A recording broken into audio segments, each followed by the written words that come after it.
A very good morning.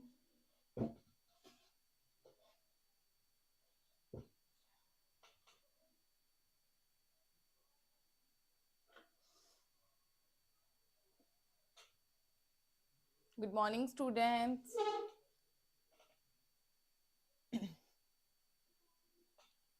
हाँ जी, आज आज जो हम टॉपिक करने जा रहे हैं दैट इज इलेक्ट्रिसिटी। इस चैप्टर में हम बहुत सारे कंसेप्ट को समझेंगे जो हमारी डेली लाइफ में यूज होते हैं, लेकिन हमको पता नहीं था कैसे उसको किसके साथ रिलेट करना है। जब हम इसकी एक्टिविटीज को करेंगे तो आपको सब पता चलेगा कि हाँ, ये हमारे डेली लाइफ में कहीं ना कहीं यूज होते हैं। इसके अंदर कौन सी साइंस यूज होती है, कैसे होती है, आज हम इस चैप्टर के अंदर पूरा का पूरा अच्छे से करेंगे।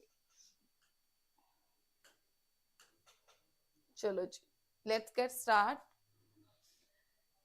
पहले में तो एप्लीकेशन इंट्रोडक्शन में यही दिया है कि इस चैप्टर के अंदर हमने क्या क्या कुछ पढ़ना है, वो जस्ट हम रिवाइज देख लेते हैं थोड़ा सा। जैसे इलेक्ट्रिसिटी, कौन कौन से फैक्टर्स उसको इफेक्ट करते हैं, हीटिंग इफेक्ट के बारे में हम पढ़ेंगे, उसकी एप्लीकेशन, एटॉमिक स्ट्रक्चर। इस चैप्टर में हम सारा कुछ यही पढ़ेंगे। तो सबसे पहले आप लोग देख रहे हो यहाँ पे एक टर्म है दैट इज एटॉमिक स्ट्रक्चर। हमने अभी वर्ड यूज किया था एटॉमिक स्ट्रक्चर। तो एटॉमिक स्ट्रक्चर, एटॉमिक एटम की स्ट्रक्चर के बारे में डिस्कस करते हैं। हमें ये पता है कि कोई भी चीज किससे मिलके बनती है, एक छोटे से एटम से मिलती है। अब अगर मैं एटम की स्ट्रक्चर देखना चाहती हूँ, अगर मैं एटम की स्ट्रक्चर देखना चाहती हूँ तो मैं कैसे बता सकती हूँ? पहले हम इसकी स्ट्रक्चर बनाते हैं, फिर हम इसके पॉइंट्स के बारे में डिस्कस करेंगे। एटम क्या होता है? पॉजिटिव, एक इसके अंदर बेसिकली एक पॉजिटिव चार्ज पड़ा होता है। इसके अराउंड, इसके अराउंड क्या करते हैं इलेक्ट्रॉन्स? क्या करते हैं बेटा जी? रोटेट करते रहते हैं। एक एटम सबसे स्मॉलेस्ट है, atom is the smallest particle. ये सबने सुना हुआ है।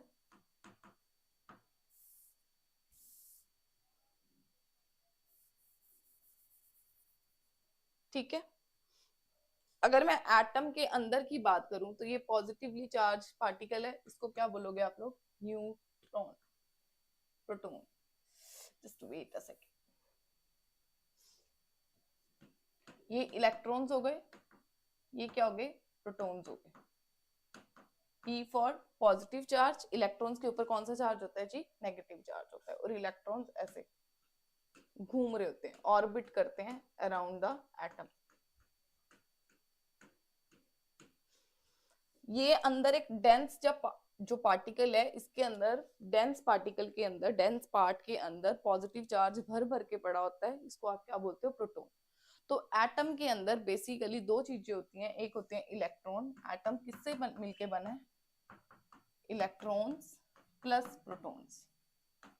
ठीक, दोनों मिलके, जितने इलेक्ट्रॉन्स होंगे उतने ही प्रोटॉन्स होंगे, दोनों मिलके एटम को क्या बना देते हैं? न्यूट्रल बना देते हैं। क्यों?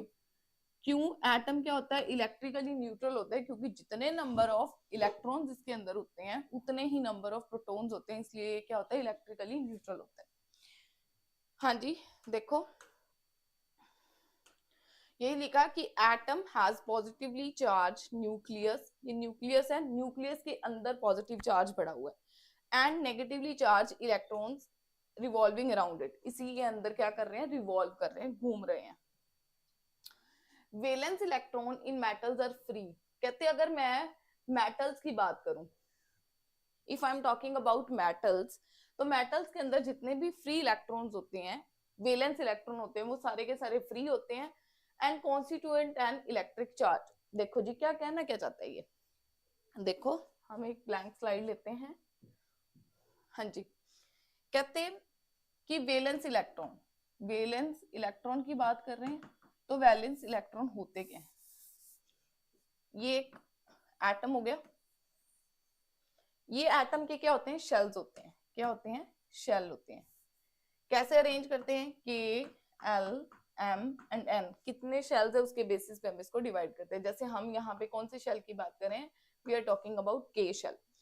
जो लास्ट वाला शेल है, आउटर मोस्ट शेल में जितने इलेक्ट्रॉन्स पड़े हैं वो सारे क्या होते हैं, वैलेंस इलेक्ट्रॉन होते हैं। ठीक, अगर मैं मेटल्स की बात करूं, जैसे मैं बात करती हूँ सोडियम की, हम बात करते हैं जी सोडियम की।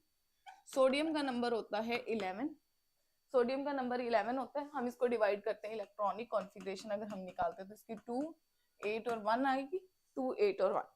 अब हमने इनको अरेंज करना है, अब हमने इनको क्या करना है जी, अरेंज करना है। कैसे अरेंज करेंगे, देखो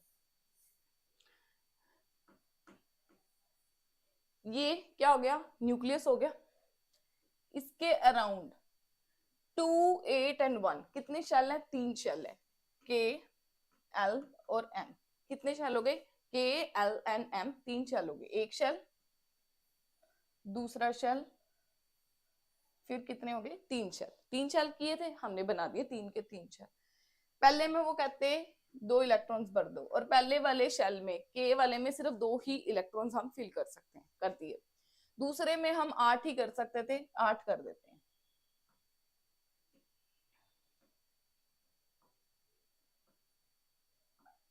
अब जो लास्ट बचा एम शेल, उसमें 1 इलेक्ट्रॉन फिल करना है, कर दिया। कहते हैं अब वैलेंस इलेक्ट्रॉन कितने हो गए, वैलेंस इलेक्ट्रॉन्स की बात करें तो कितने हो गए, आउटर मोस्ट शेल में कितने इलेक्ट्रॉन्स फ्री पड़े हुए हैं, 1। तो ये जो 1 इलेक्ट्रॉन फ्री पड़ा हुआ है, ये क्या करता है, चार्ज को कंडक्ट करवाता है, इलेक्ट्रिक चार्ज के लिए रिस्पॉन्सिबल होता है। इलेक्ट्रिक चार्ज के लिए क्या होता है, ये रिस्पॉन्सिबल होता है। ये है कौन सा, वैलेंस इलेक्ट्रॉन, रिस्पॉन्सिबल फॉर। अगर मैं बात करूं मैग्नीशियम की, तो उसका नंबर है 12, तो उसके आउटर मोस्ट में कितने होंगे, 2। तो चार्ज क्या होगा, ज्यादा हो जाएगा, इलेक्ट्रिक चार्ज। अगर जैसे एल्यूमिनियम की बात करें, उसका नंबर 13, 2, 8 एंड 3, और 2, 8 एंड 3, तो इसमें कितने होंगे, आउटर मोस्ट में 3। क्यों, क्योंकि पहले शेल में 2 ही जा सकते हैं, दूसरे शेल में 8 ही जाएंगे, फिर 8 जाएंगे। ये एक रूल होता है, 2, 8, 8, 18, 18, 32, जिसको मैजिक नंबर भी बोलते हैं। हम ये केमिस्ट्री में पूरा का पूरा रीड करेंगे, बट फिलहाल हमारा जो टॉपिक है दैट इज इलेक्ट्रिसिटी। बट यहाँ पे हमने ये पढ़ना था कि इलेक्ट्रिक चार्ज बनता किसकी वजह से। तो कहते हैं मेटल के अंदर जो फ्री इलेक्ट्रॉन, वैलेंस इलेक्ट्रॉन पड़े होते हैं, वो सारे के सारे फ्री होते हैं, जिसकी वजह से इलेक्ट्रिक चार्ज क्या होता है, कंडक्ट होता है। ठीक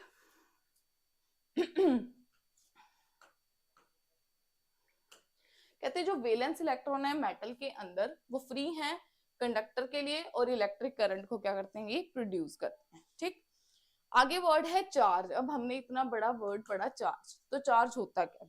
सबसे पहले चार्ज को रिप्रेजेंट किया जाता है क्यू के साथ, कैपिटल और स्मॉल, आपकी इच्छा है, दोनों तरीके से हम इसको दिखा सकते हैं।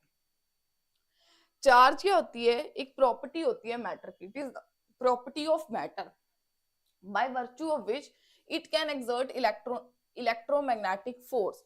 देखो जी, ये एक ऐसी प्रॉपर्टी है मैटर की जो क्या एक्सपीरियंस करती है, फोर्स। इट एक्सपीरियंस फोर्स, कब फोर्स को एक्सपीरियंस करती है, व्हेन प्लेस्ड, कब, when placed in electromagnetic field. जब हम किसी भी चीज को हम चार्ज तब बोलेंगे जब हमने उसको इलेक्ट्रोमैग्नेटिक फील्ड के अंदर रखा है। इलेक्ट्रोमैग्नेटिक मतलब इलेक्ट्रिसिटी और मैग्नेटिज्म दोनों की हेल्प से जो फील्ड मतलब जो एरिया बना, उसके अंदर अगर हमने एक चीज को रखा जिसको हमने चार्ज बोलेंगे बाद में, अगर वो एक फोर्स को एक्सपीरियंस कर रही है, कौन सी, ऑब्वियसली इलेक्ट्रोमैग्नेटिक फोर्स ही होगी, इलेक्ट्रोमैग्नेटिक फील्ड है तो वही वाली फोर्स को जनरेट करेगी, इलेक्ट्रोमैग्नेटिक फोर्स। तो कहते हैं कि कोई भी बॉडी को हम चार्ज तब बोलेंगे जब भी वो इलेक्ट्रोमैग्नेटिक फोर्स को एक्सपीरियंस करेगी, कब, जब हम उसको इलेक्ट्रोमैग्नेटिक फील्ड के अंदर प्लेस करेंगे। ठीक, इसको रिप्रेजेंट किससे किया जाता है, क्यू और स्मॉल क्यू, जैसे भी आप दिखा सकते हो। हाँ जी, अब मैं चार्ज के बारे में कुछ इंपॉर्टेंट पॉइंट्स लिख रही हूँ।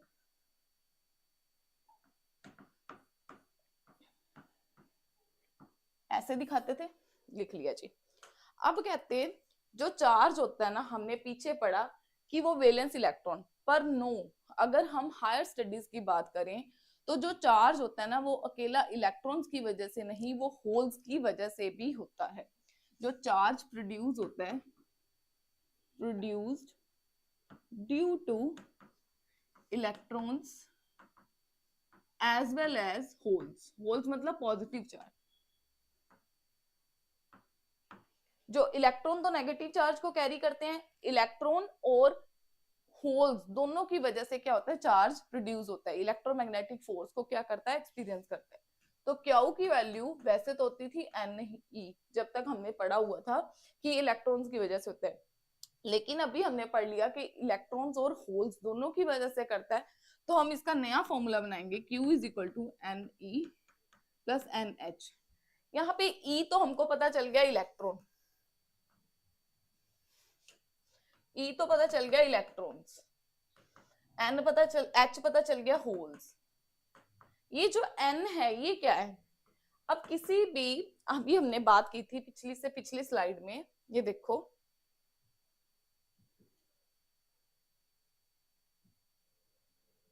हाँ जी, यहाँ पे देखो एक ब्लैंक स्लाइड है, सॉरी ब्लैंक नहीं है, स्लाइड हमने फिल की थी। सोडियम के अंदर एक इलेक्ट्रॉन था, अगर मैं बात करूं मैग्नीशियम में, उसमें 2 इलेक्ट्रॉन्स थे फ्री, और एल्यूमिनियम में 3 थे। तो जितने नंबर ऑफ चार्जेस, जितने ज्यादा इलेक्ट्रॉन्स होंगे उतना वो क्या करेगा, चार्ज को कैरी करेगा। ठीक, तो N क्या हो गया, नंबर, नंबर को रिप्रेजेंट करता है कि कितने इलेक्ट्रॉन्स है, कितने होल्स है वो इलेक्ट्रिक करंट को। तो हम Q लिख सकते हैं, N बाहर E प्लस H की फॉर्म में लिख सकते हैं, एक नया फॉर्मूला। ये आप लोगों ने फॉर्मूला कहीं ना कहीं रीड किया होगा, ये नया आपके लिए, NE प्लस NH, N को बाहर निकाल दो, कॉमन है, E प्लस H, इलेक्ट्रॉन्स और होल्स दोनों को मिला के क्या बन जाता है, चार्ज। अब वेरी वेरी इंपॉर्टेंट क्वेश्चन, मतलब पेपर में आपको पूछ सकते हैं कि जो चार्ज होता है उसको मेजर किस में करते हो। अब हमने पढ़ लिया कि इलेक्ट्रॉन की वजह से होता है, होल्स की वजह से होता है, तो इसको मेजर किस में किया जाता है, इसको मेजर करने के लिए जो यूनिट होते हैं, ऐसा यूनिट होते हैं, वो क्या होते हैं, कूलम। क्या होते हैं, कूलम। कूलम, और किससे, कैपिटल C से लिखा जाता है, याद रखना कैपिटल C से लिखा जाता है। कूलम, ऐसा यूनिट ऑफ चार्ज क्या है, कूलम, और कैपिटल C से। देखो चार्ज को रिप्रेजेंट क्यू से करते हैं, लेकिन जो उसके एसआई यूनिट है वो कूलम है, that is represented by capital C। Keep in mind this thing. ठीक, अब हमने चार्ज की कुछ प्रॉपर्टीज के बारे में डिस्कस करना है, properties of charge. Properties of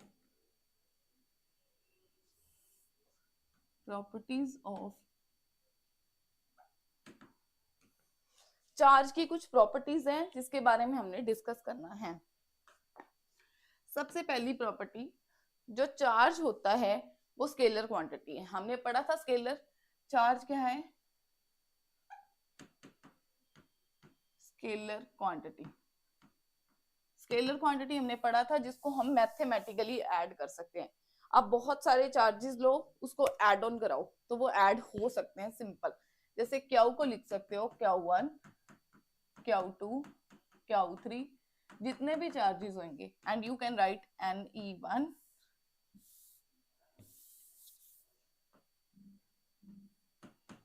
NE2, ठीक, ऐसे लिख सकते हो। उसके बाद दैट मीन्स अगर हम चार्जेस को ऐड कर सकते हैं, चार्ज एक स्केलर क्वांटिटी है, तो इसको एक फर्दर पॉइंट में लिखते हैं, दिस फॉलोज द एडिटिविटी। किसकी प्रॉपर्टी को फॉलो करता है, एडिटिविटी की प्रॉपर्टी। एडिटिविटी का मतलब होता है कि हम चार्जेस को ऐड कर सकते हैं। तो ये दोनों प्रॉपर्टीज का मतलब सेम है कि एक चार्ज एक स्केलर क्वांटिटी है, साथ साथ में ये किस रूल को फॉलो करती है, एडिटिव प्रॉपर्टी। मैथ्स में हम एडिशन करते हैं तो ये मैथ्स के एडिशन के रूल्स को फॉलो करती है। नेक्स्ट इसकी प्रॉपर्टी है, जो चार्ज होता है ना वो कंजर्वेशन लॉ को फॉलो करता है, conservation of charge. Conservation of charge, इसका क्या मतलब है कंजर्वेशन ऑफ चार्ज का, कि जो चार्ज होता है वो एक जगह से दूसरी जगह मूव करता है।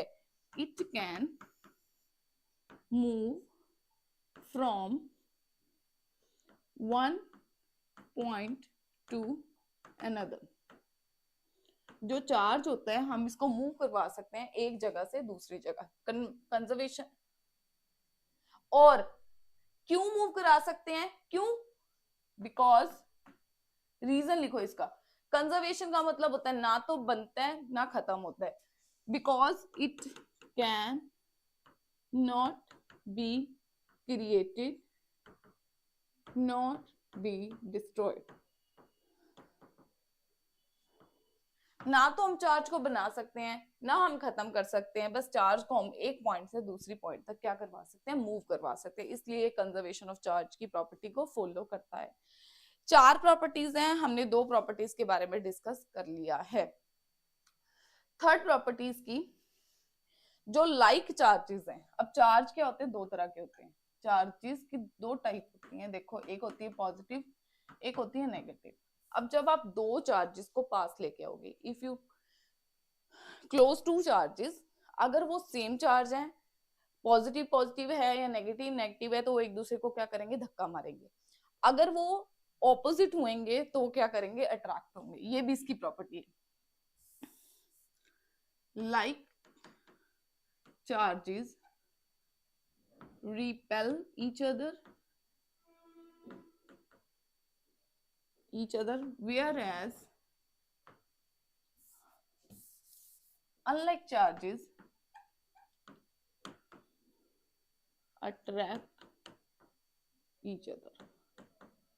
अगर पॉजिटिव नेगेटिव हुआ तो एक दूसरे को अट्रैक्ट करेंगे, अगर 2 सेम चार्जेस हुए, पॉजिटिव पॉजिटिव नेगेटिव नेगेटिव, तो वो क्या करेंगे, एक दूसरे को धक्का मारने का काम करेंगे। ठीक, उसके बाद लास्ट प्रॉपर्टी कि जो चार्ज होता है वो क्वांटाइज्ड रहता है, quantization of charge, quantization of charge.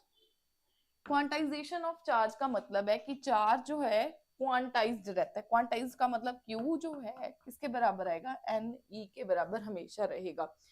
Number of electrons जितने भी होंगे वो टोटल चार्ज को क्या करेंगे, बनाने का काम करेंगे। ठीक, हाँ जी, क्या आप लोगों को जो हमने चार्ज की प्रॉपर्टीज करवाई हैं, 4 प्रॉपर्टीज, क्या वो आप लोगों को समझ आ गई?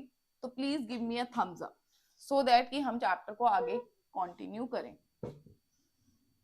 चलो जी,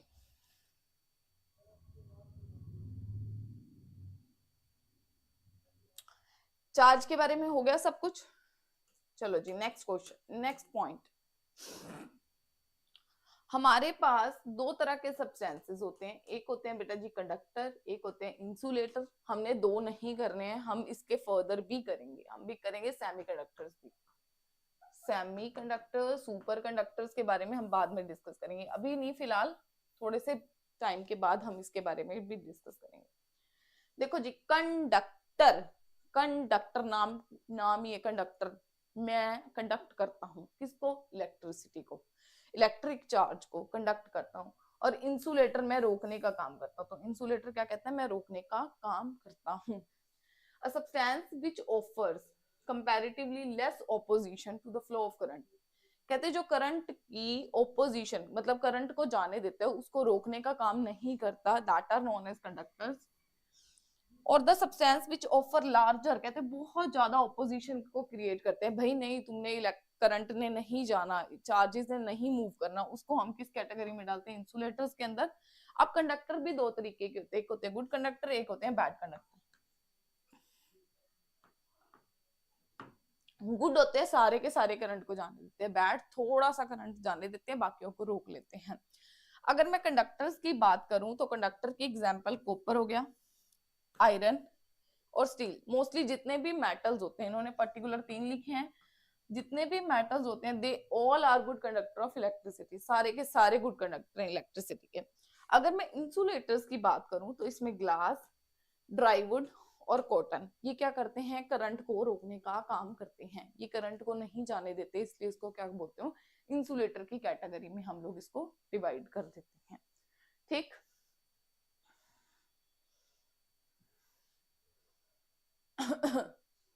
हाँ जी, इसको करने से पहले हम करंट करते हैं, फिर इसको करेंगे इलेक्ट्रिक पोटेंशियल को।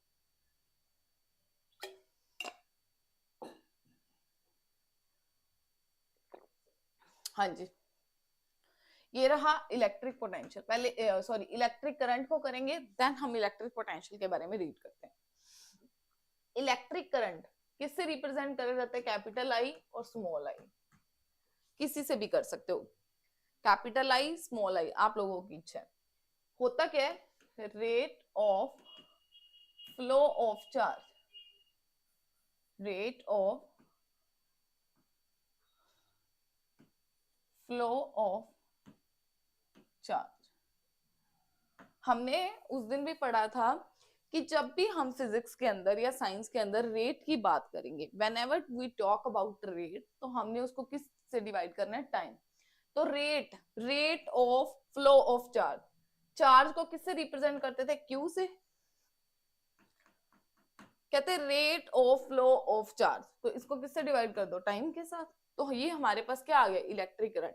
कहते जितने इलेक्ट्रॉन्स, जितना चार्ज फ्लो कर रहा है, अगर हम उसको टाइम के साथ डिवाइड करेंगे तो वो हमें कौन सी क्वांटिटी के बारे में डिस्क्राइब करेगा, वो हमें इलेक्ट्रिक करंट के बारे में दिखाएगा। यही लिखा हुआ है क्यू बाई टी, यहाँ पे मैंने भी क्यू बाई टी लिखा। आप इसको एक और तरीके से, क्यू की वैल्यू थी एन ई, तो आप लिख सकते हो एन ई बाई टी। एक हमने फॉर्मूला किया था एन ई प्लस एच, अगर वो होल्स की वजह से है तो आप लोग इस तरीके से भी लिख सकते हो। तो we have just 3 formulas, Q by T, second N E by T, third is N bracket में E plus H by T. तो हमारे पास 3 टर्म्स हो गई। अब देखो current current current current, electricity के बारे में हम पढ़ रहे हैं ना, तो इलेक्ट्रिक करंट जो होता है उसको मेजर भी तो करा जाता है, ऑब्वियसली मेजर करा जाता है। किससे मेजर किया जाता है और इसके क्या यूनिट होते हैं? चलो जी, इलेक्ट्रिक करंट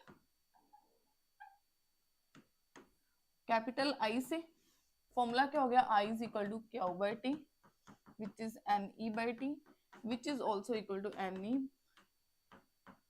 ये एक तो इसके ये फॉर्मूलाज हो गए, ठीक कर लिया जी, हो गया। उसके बाद ये इसके जो एसआई यूनिट है क्या होते हैं, एम्पियर। क्या होते हैं, एम्पियर। क्या यूनिट होते हैं, एम्पियर। क्या यूनिट होते हैं, एम्पियर इसके यूनिट होते हैं।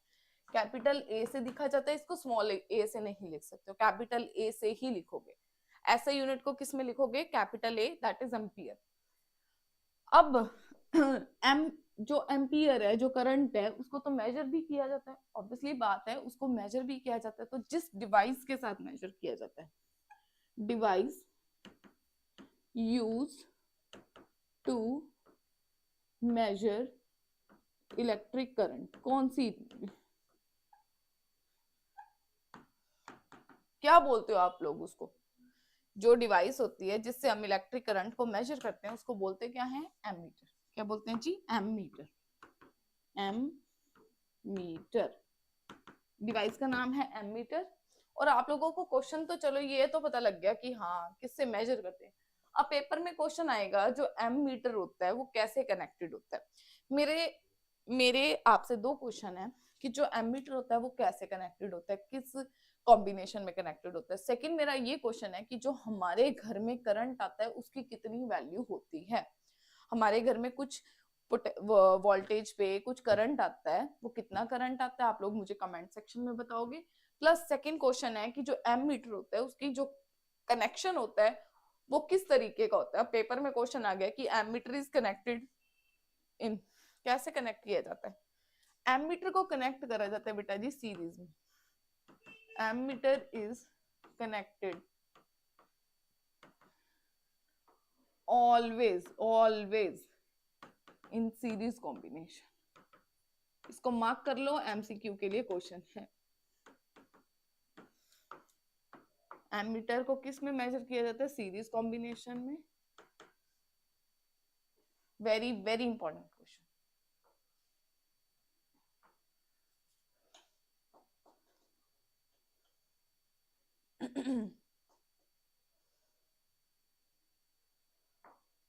हाँ जी, इलेक्ट्रिक करंट के बारे में हो गया, हो गया।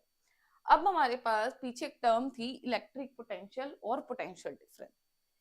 इसको भी समझने के लिए हम एक ब्लैंक पेज लेंगे, फिर समझेंगे, फिर हमको समझ आएगा। अदरवाइज ये कंसेप्ट थोड़े ऐसे हैं कि घुमा के रख देते हैं। घूमने वाली तो कोई बात नहीं है, बट हम इसको अच्छे से कर सकते हैं। चलो जी, पहले हम अपनी तरफ से वो करते हैं, फिर हम करेंगे उसको अंडरस्टैंड।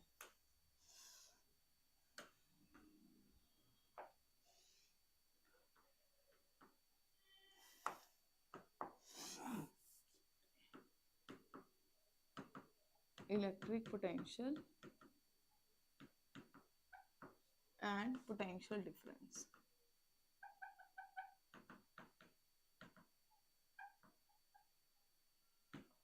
ठीक है जी, दो चीजें हैं, एक है इलेक्ट्रिक पोटेंशियल, एक है पोटेंशियल डिफरेंस।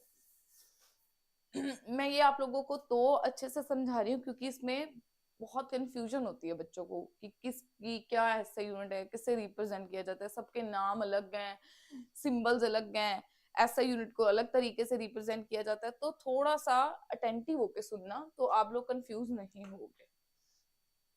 चलो जी, मेरे पास ध्यान से सुनना, एक चार्ज है, ठीक है जी, एक चार्ज पड़ा था Q प्लस Q। मेरे पास एक चार्ज था प्लस Q, ठीक है जी, ये मेरे पास A पोजीशन पे पड़ा था, मेरे पास A पोजीशन से पड़ा था। अब मैंने उस चार्ज को खींच के यहाँ पे लेके आना है। अब मेरे पास कोई पोजीशन नहीं है कहाँ पे लेके आना है, मैंने बता दी यहाँ पे। अब ये कहाँ हो सकती है, इन्फिनिटी भी हो सकती है, इन्फिनिटी पोजीशन भी हो सकती है, मेरे को नहीं पता कहाँ पे। मैंने चार्ज को खींच के यहाँ तक लेके आना था, तो ये कौन सी पोजीशन होगी, इन्फिनिटी पोजीशन होगी। जब मैंने चार्ज को खींचा तो ऑब्वियसली मैंने कोई ना कोई उसके ऊपर काम किया, चार्ज को मैं खींच रही हूँ। अब जब मैं चार्ज को अपनी तरफ खींचूंगी तो मैं उसके ऊपर कोई ना कोई काम कर रही हूँ, वेल ऑब्वियस कि मैं उसके ऊपर कोई ना कोई क्या कर रही हूँ, काम कर रही हूँ। तो चार्ज को खींचने में मैंने उसके ऊपर जितना वर्क लगाया that is known as electric potential. उसको क्या बोलोगे आप लोग, इलेक्ट्रिक पोटेंशियल। किस टर्म में डिफाइन करोगे, इलेक्ट्रिक पोटेंशियल। ठीक, अगर वही चार्ज को, ये प्लस क्यू का चार्ज था, ए पे पड़ा था, अब मैंने इसको खींच के बी पॉइंट पे, अब मेरे पास फिक्स्ड पॉइंट है कि मैं इसको बी पॉइंट पे ही लेके आ रही हूँ। अगर मैं उसको इन्फिनिटी पे लेके जा रही हूँ, मेरे को नहीं पता मैं कहाँ तक लेके जा रही हूँ, तब तो होगी इलेक्ट्रिक पोटेंशियल। तब क्या टर्म होगी बेटा जी, इलेक्ट्रिक पोटेंशियल। डिफरेंस कब होता है, जब आप दो पॉइंट्स में माइनस कर सकते हो, 2 पॉइंट्स का डिफरेंशिएट कर सकते हो, है ना। अब मेरे पास वो ए पॉइंट भी था,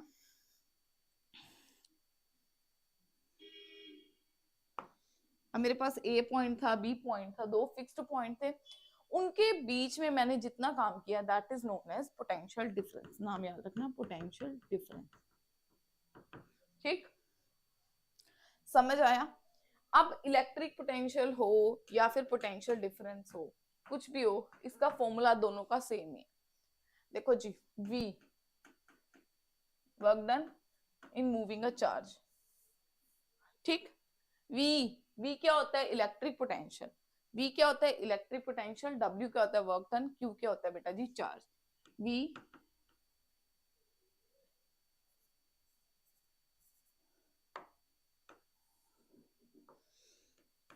electric potential, W is work done, Q क्या हो गया बेटा जी, चार्ज। अगर यही फॉर्मूला मैं पोटेंशियल डिफरेंस के लिए निकालूंगी तो मैं कुछ नहीं लिखूंगी, VA minus VP W AB over Q, कुछ नहीं है, दोनों में सेम है। यहाँ पे मैंने अकेला V तो लिखा क्योंकि इन्फिनिटी की पोजीशन है, मेरे पास कोई भी पोजीशन फिक्स नहीं है। आया समझ।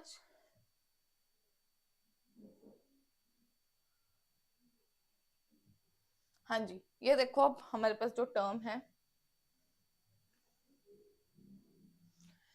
Electric potential at a point, हम सबसे पहले इलेक्ट्रिक पोटेंशियल की बात कर रहे हैं।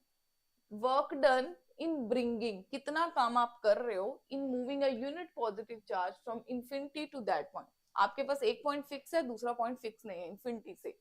और potential difference between two points, दो पॉइंट्स के बीच में होता है defined age difference in electric potential at the two given point. जितना भी आप पोटेंशियल डिफरेंस दो पॉइंट्स पे निकालते हो, कहते हैं इलेक्ट्रॉन्स तभी मूव करते हैं only if there is potential difference in electric pressure called a potential difference.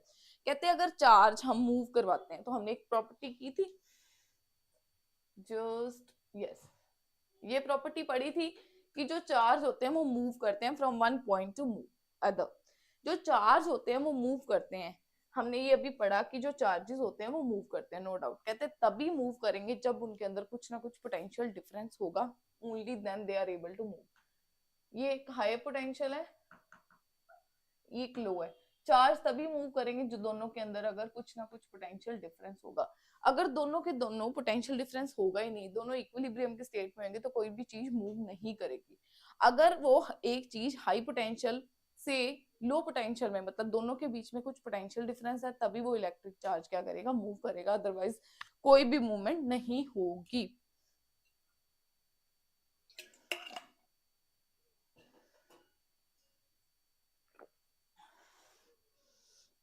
ये लिखा हुआ 1 volt is defined as energy consume. हाँ जी, अब पढ़ते हैं जो हमने टर्म की है।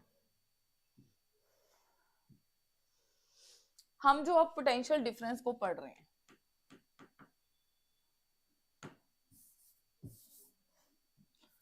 इसको आज व्हाट हैपेंड, जो पोटेंशियल डिफरेंस को हमने फॉर्मूला किया W/Q। अब जो पोटेंशियल डिफरेंस होता है उसके ऐसे यूनिट क्या होते हैं जी, वोल्ट। वोल्ट क्या होते हैं, वोल्ट क्या होते हैं, वोल्ट। ठीक, 1 वोल्ट। वर्क डन, ऐसे unit of work done, work के क्या होते हैं बेटा जी, जूल। ठीक, और क्यू के हमने पढ़े थे कूलम, पढ़े थे 1 जूल बाय 1 कूलम। ठीक, हाँ जी, ये लिखा हुआ। कहते 1 वोल्ट को तब हम डिफाइन करेंगे जब 1 जूल इलेक्ट्रिक चार्ज, 1 कूलम का इलेक्ट्रिक चार्ज मूव करवाया, और हमने उसके ऊपर कितना काम किया, 1 जूल का काम किया। 1 कूलम के चार्ज को मूव करवाने के लिए हमने 1 जूल का काम किया, तब हम उस पोटेंशियल डिफरेंस को कितना पोटेंशियल डिफरेंस बोलेंगे बेटा जी, 1 वोल्ट का पोटेंशियल डिफरेंस बोलेंगे। ठीक, अब इसमें एक और इंपॉर्टेंट पॉइंट है कि ये नो डाउट ये वोल्ट में होता है, तो इसको भी तो मेजर करा जाता है ऑब्वियसली। अगर किसी ने बोला है कि इसको वोल्ट है, मेजर भी तो करा होगा। तो वोल्ट जो पोटेंशियल डिफरेंस हो है उसको मेजर करने के लिए जो डिवाइस होती है, मेजर्ड बाय किसकी हेल्प से, वोल्ट मीटर। करंट को एमीटर से, इसको किससे मेजर किया जाता है, वोल्ट मीटर से। और करंट किस कॉम्बिनेशन में होती थी, सीरीज कॉम्बिनेशन में। और ये कौन से कॉम्बिनेशन में होगी बेटा जी, ये पैरेलल कॉम्बिनेशन में। एमसीक्यू के लिए जो क्वेश्चंस छोटे छोटे बनते हैं वो मैं आपको साथ साथ में करवा रही हूँ। बहुत इंपॉर्टेंट है कौन किस कॉम्बिनेशन में होता है, किसकी हेल्प से मेजर किया जाता है, वेरी वेरी इंपॉर्टेंट। ठीक,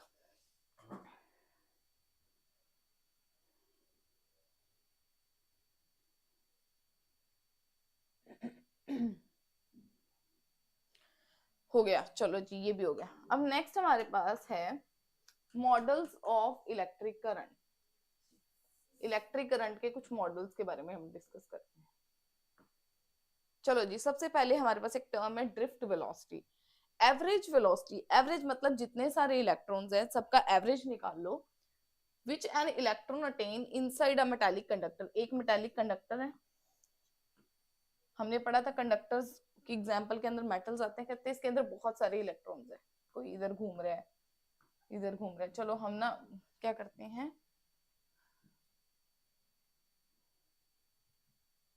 चलो ये इलेक्ट्रॉन्स बना दिए, मूव कर रहे हैं। ठीक, बना दिए।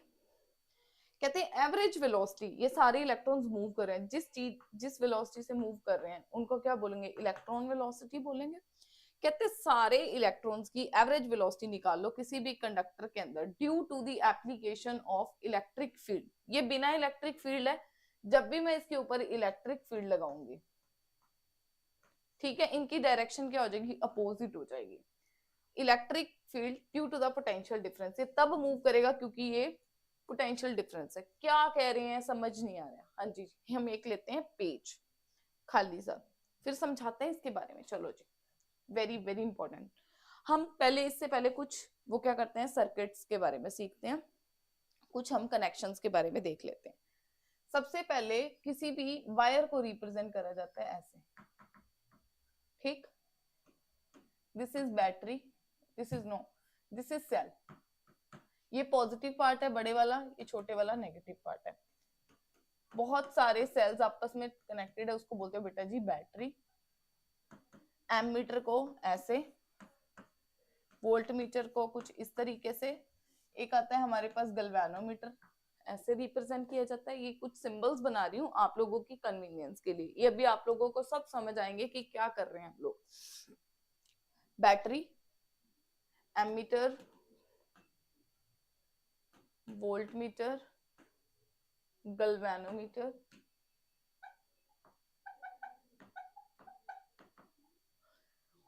उसके बाद की ओपन क्लोज्ड, रेजिस्टेंस ऐसे,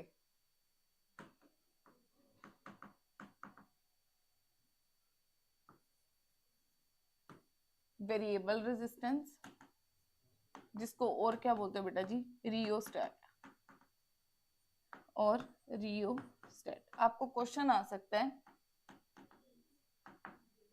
वेरिएबल रेजिस्टेंस को और क्या बोलते हो जी, रियोस्टेट के नाम से आप लोग इसको जानते हो। ठीक, अब देखो मैंने वो डायग्राम बनाई थी कुछ, ये मेरे पास एक वो था, कंडक्टर था, इसके अंदर इलेक्ट्रॉन्स क्या थे, रैंडमली मूव कर रहे थे, ऐसा ही है, मूव करे जा रहे हैं। मैंने इसको क्या कर दिया जी, इलेक्ट्रिक करंट, ये मैंने वायर लगाई, ये मैंने इसके ऊपर बैटरी लगाई। ठीक, ये पॉजिटिव पार्ट हो गया, ये इसका नेगेटिव पार्ट हो गया। इसके बीच में आप यहाँ पे देखोगे, इसके अंदर मैं एक लगाती हूँ एमीटर, लगा दिया, एक लगा देते हैं यहाँ पे रेजिस्टेंस,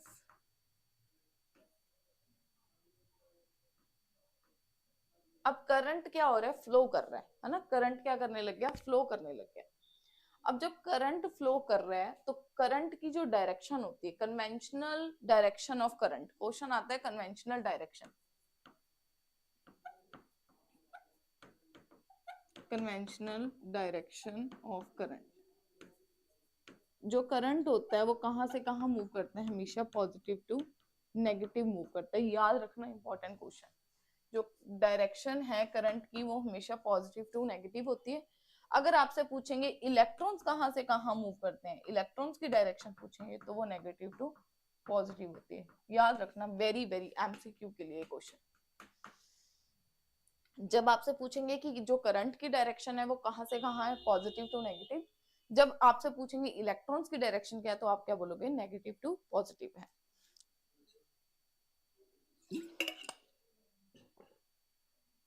अब हमने ड्रिफ्ट वेलोसिटी पढ़ा था, तो ड्रिफ्ट वेलोसिटी में पढ़ा था कि एवरेज वेलोसिटी, सारे इलेक्ट्रॉन्स की एवरेज वेलोसिटी निकाली, तब आप निकाल पाओगे जब यहाँ पे कुछ पोटेंशियल डिफरेंस है। यहाँ पे आप पोटेंशियल डिफरेंस है, देखो यहाँ पे पॉजिटिव है, यहाँ पे नेगेटिव है, तो higher to lower they are moving, positive to negative move कर रहे हैं, दैट मीन्स इनके अंदर कुछ ना कुछ क्या है, पोटेंशियल डिफरेंस है, जिसकी वजह से they are keep on moving. तो यहाँ ऐसे ही क्या होगा, डायरेक्शन, सॉरी डायरेक्शन के बारे में तो पता चल गया, प्लस साथ में यहाँ पे आप क्या निकाल सकते हो, ड्रिफ्ट वेलोसिटी निकाल सकते हो, सबकी एवरेज वेलोसिटी, सारे इलेक्ट्रॉन्स की अगर आप एवरेज वेलोसिटी निकाल लोगे तो that means you are calculating drift velocity. ठीक हाँ जी अब हमारे पास टर्म है a cell is a source of potential. एक सेल होता है रिप्रेजेंटेड लाइक दिस, ये पॉजिटिव पार्ट, ये नेगेटिव। कहते हैं एक cell is the source of potential difference, तो ऑब्वियसली सेल की वजह से पोटेंशियल डिफरेंस क्रिएट होता है, एक पॉजिटिव एक नेगेटिव है, which is created inside it due to internal chemical reaction। इनके अंदर केमिकल रिएक्शंस होती हैं जिसकी वजह से आपके घर पे भी कोई एक सेल आता है, कुछ इस तरीके का होता है ना, एक उसका पॉजिटिव पार्ट होता है, एक उसका नेगेटिव पार्ट होता है, ऐसा ही होता है।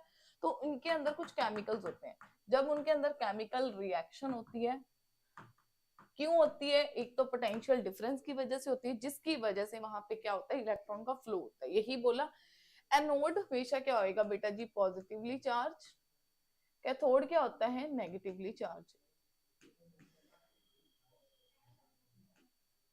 एनोड हमेशा पॉजिटिवली चार्ज होगा और कैथोड क्या होगा, नेगेटिवली चार्ज होगा। और बहुत सारे सेल्स जब ज्वाइन होते हैं तो क्या बनाते हैं, बैटरी। यही मैंने डायग्राम आप लोगों को ऑलरेडी बना के दिखा दी थी, इसीलिए मैंने आपको डायग्राम्स दिखाई थी, इलेक्ट्रिक सिंबल जिसको बोलते हो, ठीक। अब देखो next we have the term electric circuit. Electric circuit and circuit diagram, इसके बीच में हमने ये पढ़ना है। Closed loop path which is in which a current is moving, एक ऐसा पाथ जहां पे करंट क्या कर रहा है, मूव कर रहा है, क्लोज्ड पाथ है। चलो जी एक डायग्राम बनाते हैं, फिर आपको समझ आ जाएगी।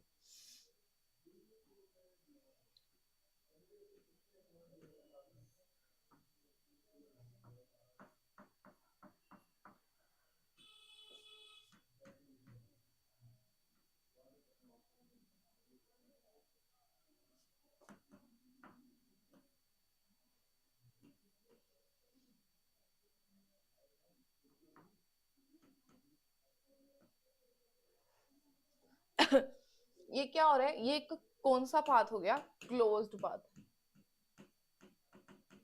जिसके अंदर सारे के सारे सर्किट जो भी हमें सिंबल्स, फायर, रेजिस्टेंस, एमीटर, की, स्विच जो भी चाहिए हमने लगा दिया, ये क्लोज्ड पाथ हो गया। और करंट हमेशा क्लोज्ड पाथ में ही मूव करता है।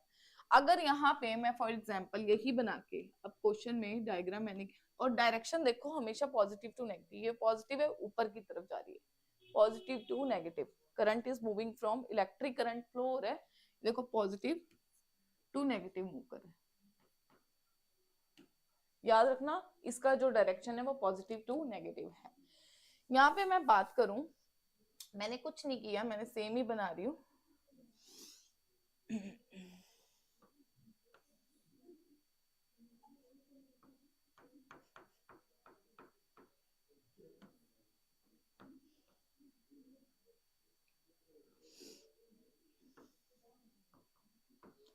इसमें तो करंट मूव ही नहीं करेगा।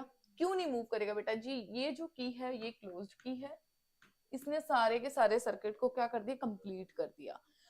और ये थी कि ओपन की थी, इसलिए सर्किट भी क्या हो गया बेटा जी, ओपन। और ओपन के अंदर करंट कभी भी फ्लो नहीं करता है, हमेशा क्लोज के अंदर सर्किट फ्लो करता है। देखो यही लिखा है, closed loop path, closed loop path in which current is moving. Representation जो होती है, जब हम ये जो डायग्राम हमने बनाई है थ्रू सिंबल, सिंबल्स की हेल्प से बनाई है, सिंबल हमने पहले कर लिए थे, अब सिंबल की हेल्प से जो डायग्राम बनाई है उसको क्या बोलते हो बेटा जी, सर्किट डायग्राम के नाम से जानते हो, ठीक। Okay, got my point. हाँ जी, नेक्स्ट हमारे पास एक टर्म है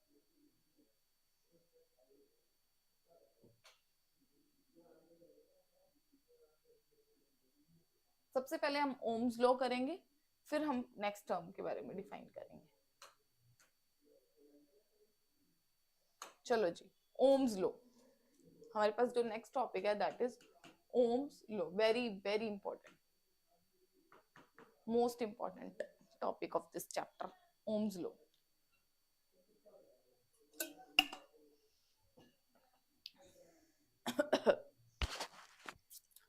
ओम लॉ क्या कहता है, देखो जी एक साइंटिस्ट आए थे Ohm, George Ohm, Ohm Ohm था बेसिकली, ओहम। उन्होंने क्या बताया था हमें, एक कनेक्शन बताया था दो चीजों के अंदर। कहते जैसे जैसे आप करंट को बढ़ाते हो, जैसे जैसे आप पोटेंशियल डिफरेंस को बढ़ाते हो ना, वैसे वैसे करंट की वैल्यू भी सिमिलरली क्या होती है, बढ़ती ही जाती है। देखो कहते हैं current flowing through an ohmic conductor, ये भी हम पढ़ते हैं कौन से कंडक्टर्स होते हैं, डायरेक्टली प्रोपोर्शनल टू, किसके प्रोपोर्शनल होते हैं, apply to the potential difference. कहते हैं जो करंट होता है ना बेटा जी, वो डायरेक्टली प्रोपोर्शनल किसके होता है, पोटेंशियल डिफरेंस के होता है, ठीक। ये कहते थे between the two ends obviously. ये हमको किसके बारे में रिलेशनशिप बताते हैं, पोटेंशियल डिफरेंस एंड करंट बारे में। ब्लैंक पेज लेते हैं, ओम्स लॉ को अच्छे से डिस्कस करते हैं। क्या कहते हैं ओम्स लॉ, ओम्स लॉ कहते हैं, ओम कह रहे थे कि जो करंट होता है वो डायरेक्टली प्रोपोर्शनल किसके होता है, पोटेंशियल डिफरेंस। डायरेक्टली प्रोपोर्शनल का मतलब है कि जैसे जैसे आप पोटेंशियल की वैल्यू, पोटेंशियल डिफरेंस की वैल्यू बढ़ाओगे, वैसे वैसे आपको करंट की वैल्यू भी क्या होगी, बढ़ती हुई नजर आएगी। फिजिक्स के अंदर याद रखना बेटा जी, जब भी डायरेक्टली प्रोपोर्शनल कोई भी ऐसा साइन हो तो हमको उसको क्या करना होता है, रिमूव करना है, खत्म करना है। तो खत्म करने के लिए जब भी आप ऐसे साइन को खत्म करते हो तो आपको एक नई टर्म इंट्रोड्यूस करवानी पड़ती है। मैंने यहाँ पे एक नई टर्म इंट्रोड्यूस करवाई, वी आर। कौन सी करवाई, आर। अब आई तो करंट को दिखाता है, आई किसको दिखाता है, करंट को दिखाता है। वी किसको दिखाता है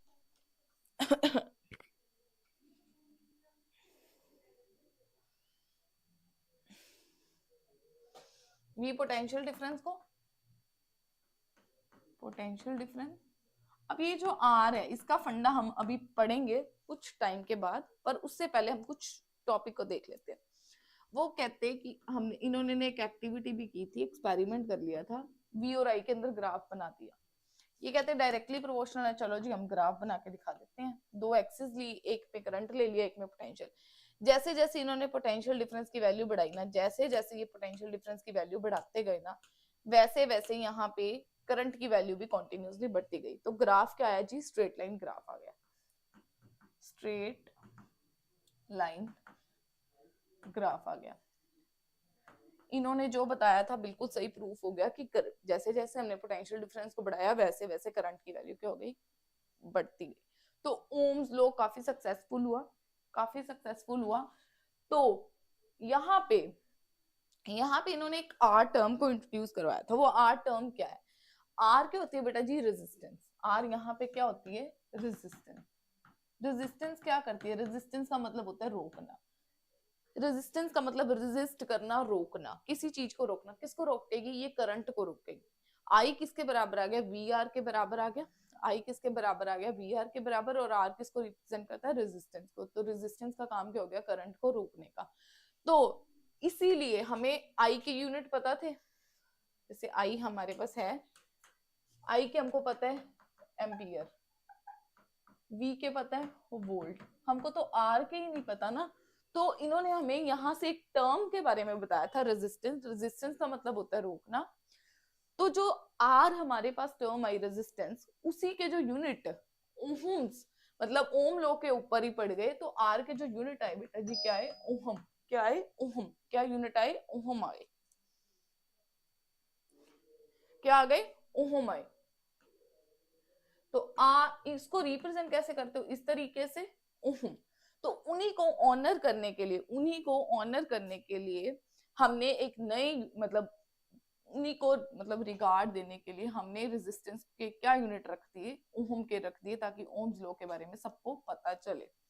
फिर इन्होंने सारा कुछ सही बताया, पर ओम्स लॉ की लिमिटेशन है, इंपॉर्टेंट लिमिटेशन है ओम्स लॉ की। क्या लिमिटेशन है, जो ओम्स लॉ है ना, वो हाई टेम्परेचर या कांस्टेंट टेम्परेचर पे तो काम करता है, बट लो टेम्परेचर पे क्या करता है, फेल हो जाता है। इसकी एक लिमिटेशन है, लिमिटेशन या डीमेरिट लगा लो। ओम्स लॉ की एक लिमिटेशन है, लो टेम्परेचर पे ये काम नहीं करता, डज नॉट वर्क, काम ही नहीं करता। ये एक, सिर्फ एक ही इसकी लिमिटेशन है, ओनली वन लिमिटेशन, ठीक इसकी। ठीक है जी। अब ओम्स जो दो डिवाइसेस आई थी इन्होंने हमें दी थी, एक थी ओमिक डिवाइसेस, एक थी नॉन ओमिक। नाम से ही पता है, चल रहा है, जो ओम्स लॉ को फॉलो करेगी वो ओमिक होगी, follow Ohm's law, do not follow Ohm's law.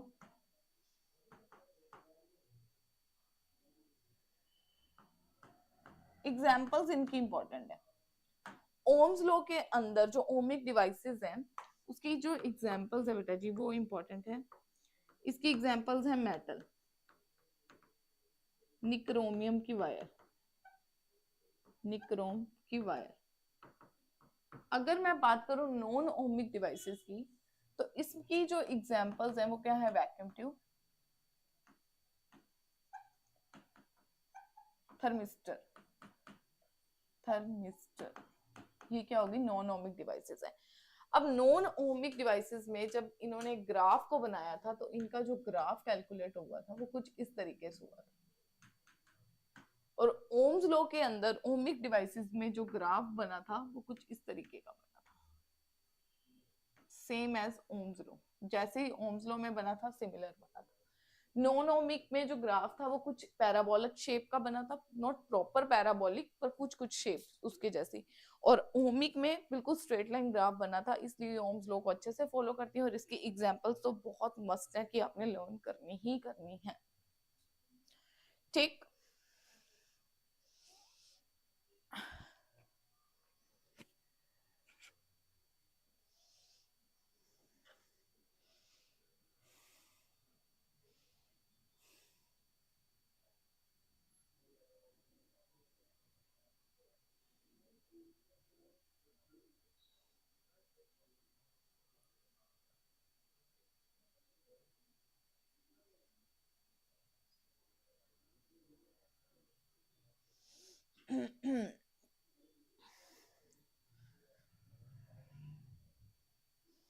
चलो जी, यहाँ पे हमने रेजिस्टेंस के बारे में भी पढ़ना था, तो हमारे पास जो नेक्स्ट टर्म है रेजिस्टेंस आर से, और इसको किससे मेजर किया जाता है, मतलब इसके ऐसे यूनिट क्या हो गए जी, ओहम्स, यही हमने पढ़े थे, ओहम। और इसको इस तरीके से भी आप लोग लिख सकते हैं, कहते resistance is a measure of the opposition offer to the current flow, current के फ्लो को जो अपोज करती है इन एन इलेक्ट्रिक सर्किट, जो सर्किट के अंदर करंट को रोकने का काम करती है, वो और कोई चीज नहीं, वो रेजिस्टेंस है।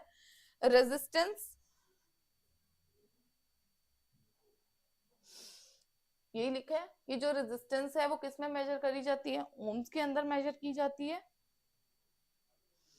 ये लिखा ओम। और इसको इस तरीके से भी, all material resist current up to some degree, कहते जितने भी हम मटेरियल्स पढ़ेंगे वो कुछ हद तक करंट को रोकने का काम करते हैं। All material fall into one of the two broad categories, conductor और इंसुलेटर की हम कैटेगरीज पहले ही पढ़ चुके हैं।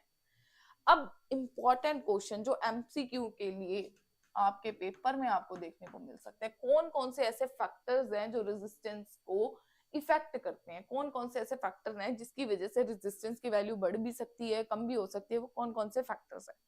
तो सबसे पहले रेजिस्टेंस को कैपिटल आर से रिप्रेजेंट करते हैं, हाँ जी करते हैं।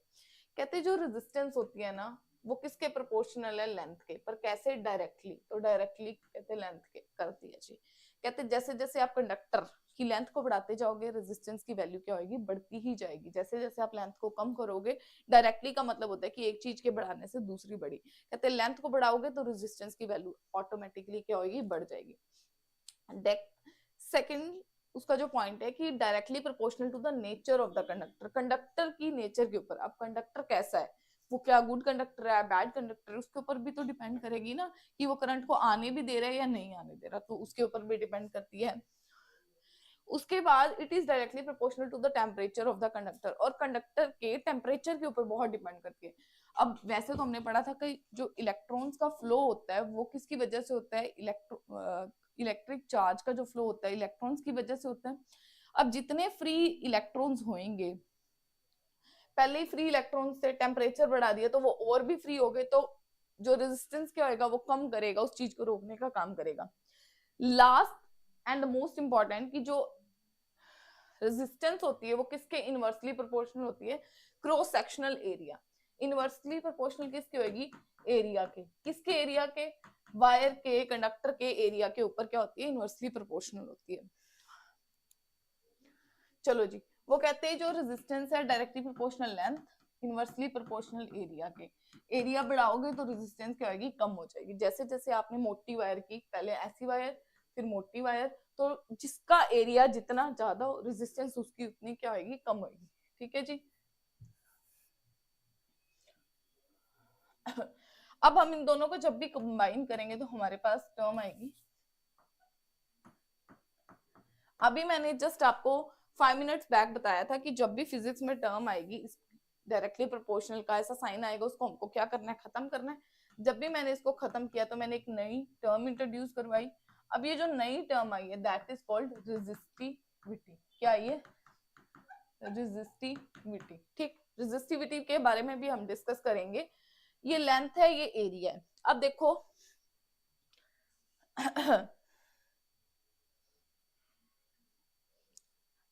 याद रखना क्वेश्चन आपको कैसे पेपर में आएंगे कि मैंने एक वायर थी, उसकी लेंथ को क्या कर दिया, डबल कर दिया। पहले उसकी लेंथ एल थी, डबल कर दी। पहले फर्स्ट केस में लेंथ ऐसी थी, सेकंड में मैंने उसको डबल कर दिया।